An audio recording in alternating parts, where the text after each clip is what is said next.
Alright, ladies and gentlemen, the Michael Myers fanatic is back with another video. Why Tommy Doyle disappeared from the Halloween series. A YouTuber by the name of Resident of Collinwood wanted me to talk about Tommy Doyle and do a Tommy Doyle retrospective from 1978 to 1995. Well, I can't do that, Resident of Collinwood. Not enough is known about Tommy Doyle. I'm supposed to be talking about Tommy Doyle and no, not Anthony Michael Hall. At least not yet.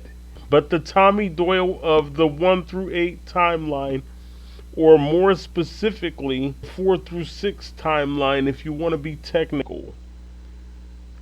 I can't do a retrospective because not enough is known about the character, but I can talk about why I thought he disappeared from the series. First of all, for those that don't know, he was the little kid that was babysat by Jamie Lee Curtis's character Laurie Strode. In both timelines, in this one and in the new one that has been established by Blumhouse. So, just in case you didn't know that. Now, in this timeline, he is portrayed by Brian Andrews in the first film, and by this guy right here, the legendary Paul Rudd.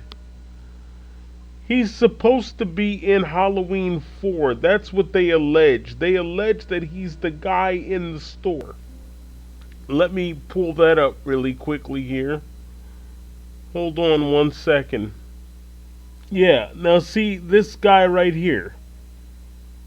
This is supposed to be Tommy Doyle, which I don't really believe, but they want to go with that, so whatever. Let's see what is written about Tommy Doyle. This is Halloween series Wicca. Now it says that Tommy Doyle is an original character in Halloween, played by Brian Andrews and later by Paul Rudd in Halloween: The Curse of Michael Myers. They claim that he's in Halloween 4, but I can't verify that, and he's played by Danny Ray. Again,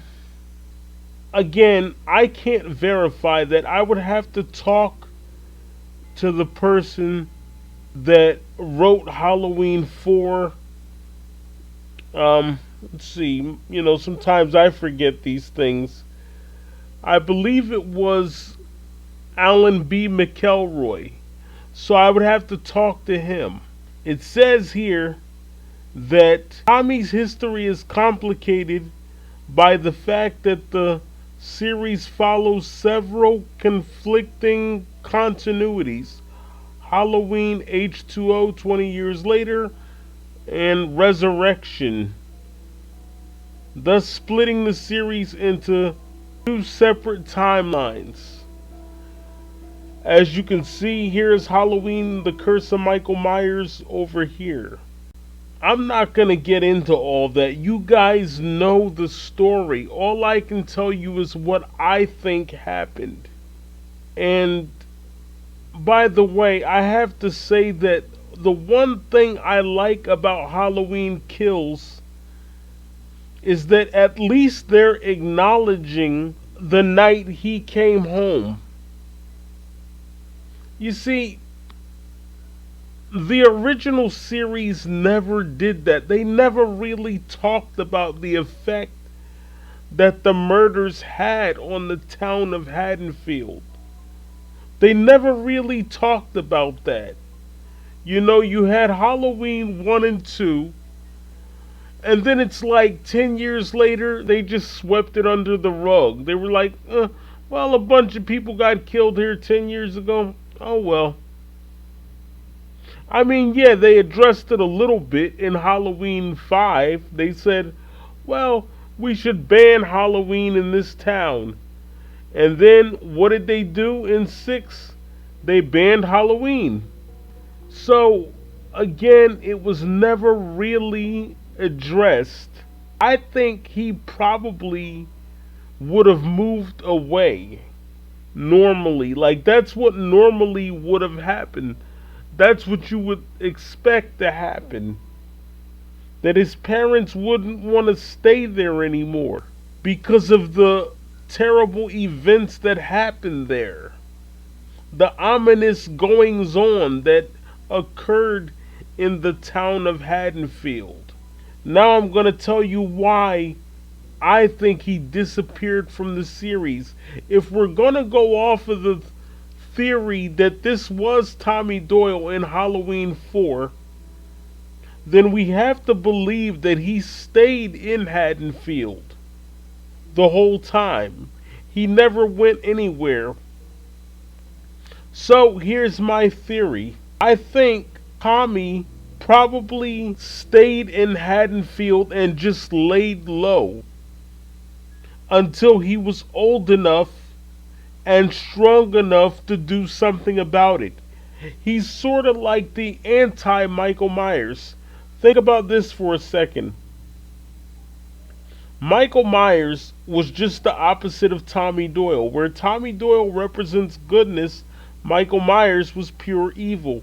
See, Michael waited until he was strong enough and old enough to kill, whereas Tommy Doyle waited until he was old enough and strong enough to do something about it, to save Haddonfield from Michael Myers.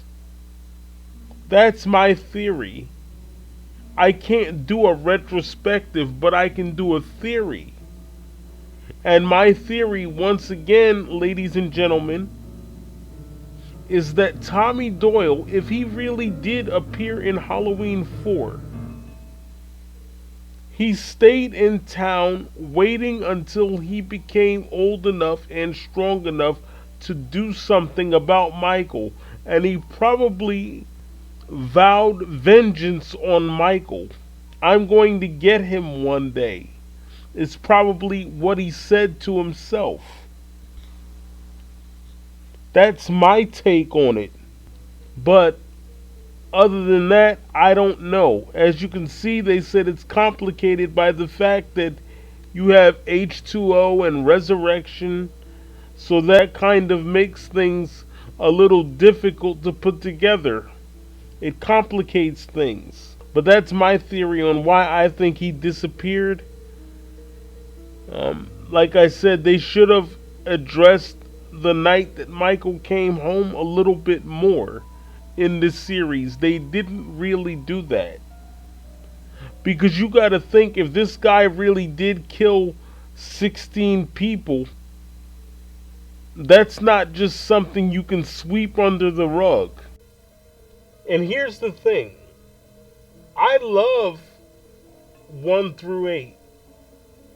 Or, like I said earlier in the video, if you want to be technical, 4 through 6. But, like I said, they just never really talked about it. You know what I mean? If you're going to go off Halloween 1 and 2, you've definitely got to address it. Now, if you're going to only go off of the original, even though 5 people are just as bad, but if he only killed the 5 and then he got arrested, you can say, oh, well, that's terrible, you know, and then maybe you could somewhat move on.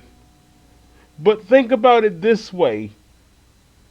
He killed 3 people, he got shot, and then he escaped and did it again. It's like, what the hell?